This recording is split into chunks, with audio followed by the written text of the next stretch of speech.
مجھے حضرت سیدنا خلف برزائی رحمۃ اللہ علیہ نے بتایا، میری کفالت میں ایک کوڑ زدہ نوجوان دیا گیا جس کے ہاتھ پاؤں کٹے ہوئے تھے اور آنکھوں سے بھی اندھا تھا۔ میں نے اسے کوڑ زدہ لوگوں کے ساتھ کر دیا۔ اسی طرح کافی دن گزر گئے کہ میں اس سے بالکل غافل رہا۔ پھر مجھے اس کا خیال آیا، چنانچہ میں اس کے پاس گیا اور اس سے کہا، اے اللہ کے بندے، تمہارا کیا حال ہے؟ میں تمہاری طرف سے کافی دن غفلت میں رہا، تم سے تمہارا حال دریافت نہ کر سکا۔ وہ کہنے لگا، میرا ایک دوست ہے جس کی محبت نے میری تمام تکالیف کو احاطہ کیا ہوا ہے۔ اس کی محبت کی وجہ سے مجھے اپنا درد و غم محسوس نہیں ہوتا۔ میرا وہ دوست مجھ سے کبھی بھی غافل نہیں ہوتا۔ میں نے کہا، مجھے معاف کرنا، میں تمہیں بھول گیا تھا۔ وہ کہنے لگا، مجھے تمہارے بھولنے کی کوئی پرواہ نہیں، مجھے یاد کرنے والا موجود ہے، اور یہ کیسے ہو سکتا ہے کہ ایک دوست دوسرے دوست کو یاد نہ رکھے؟ میرا دوست ہر وقت میرا خیال رکھتا ہے۔ میں نے اس سے کہا، اگر تم چاہو تو میں تمہاری شادی کسی ایسی عورت سے کرا دوں جو تمہاری اس گندگی کو دور کر دے اور تمہارے زخموں کی دیکھ بھال کرے۔ تو وہ رونے لگا، پھر ایک آہ سرد دل پر درد سے کھینچی اور آسمان کی طرف نظر اٹھاتے ہوئے کہنے لگا، اے میرے دل و جان سے پیارے دوست۔ اتنا کہہ کر اس پر بے ہوشی طاری ہو گئی۔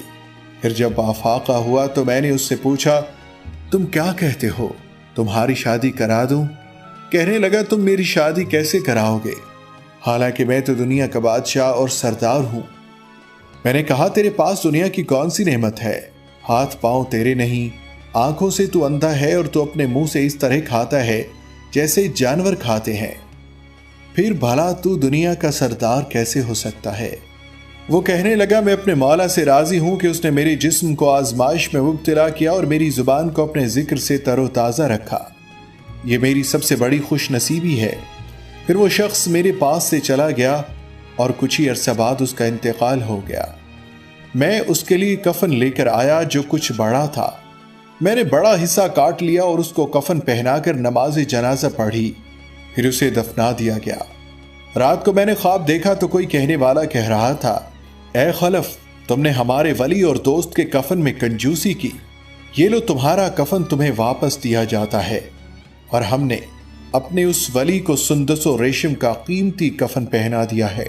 جب میں بیدار ہوا تو میں نے دیکھا کہ میرا دیا ہوا کفن گھر میں پڑا ہوا تھا۔ ایک اور واقعہ یوں نقل کیا گیا ہے کہ حضرت سیدنا منصور بن عمار رحمۃ اللہ علیہ فرماتے ہیں، میں ایک اندھیری رات سفر پر روانہ ہوا۔ میں راستے میں ایک جگہ بیٹھ گیا۔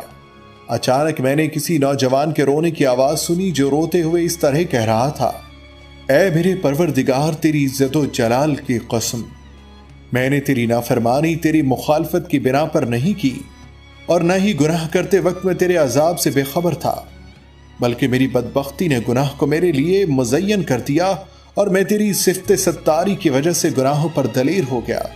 تو بار بار میرے گناہوں پر پردہ ڈالتا رہا، میں گناہوں پر جرأت کرتا رہا۔ ہائے میری بربادی، اب مجھے تیرے عذاب سے کون بچائے گا؟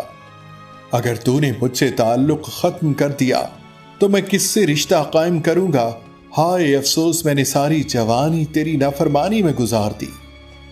میں بار بار توبہ کرتا پھر گناہ کر ڈالتا، اب تو توبہ کرتے ہوئے شرم آتی ہے۔ حضرت سیدنا منصور بن عمار رحمۃ اللہ علیہ فرماتے ہیں، اس نوجوان کی گریہ وزاری سن کر میں نے قرآن پاک کی یہ آیت تلاوت کی کہ اے ایمان والو، اپنی جانوں اور اپنے گھر والوں کو آگ سے بچاؤ، جس کے ایندھن آدمی اور پتھر ہیں، اس پر سخت کڑے طاقتور فرشتے مقرر ہیں۔ جب میں نے یہ آیت تلاوت کی تو مجھے ایک چیخ سنائی دی اور پھر خاموشی طاری ہو گئی۔ اس کے بعد میں وہاں سے آگے روانہ ہو گیا۔ صبح جب میں دوبارہ اسی مکان کے قریب آیا تو وہاں کسی کا جنازہ رکھا ہوا تھا اور ایک بوڑھی عورت وہاں موجود تھی۔ میں نے اس سے پوچھا، یہ کس کا جنازہ ہے؟ کہنے لگی، تو کون ہے اور اس کے متعلق پوچھ کر میرے غم کو کیوں تازہ کرنا چاہتا ہے؟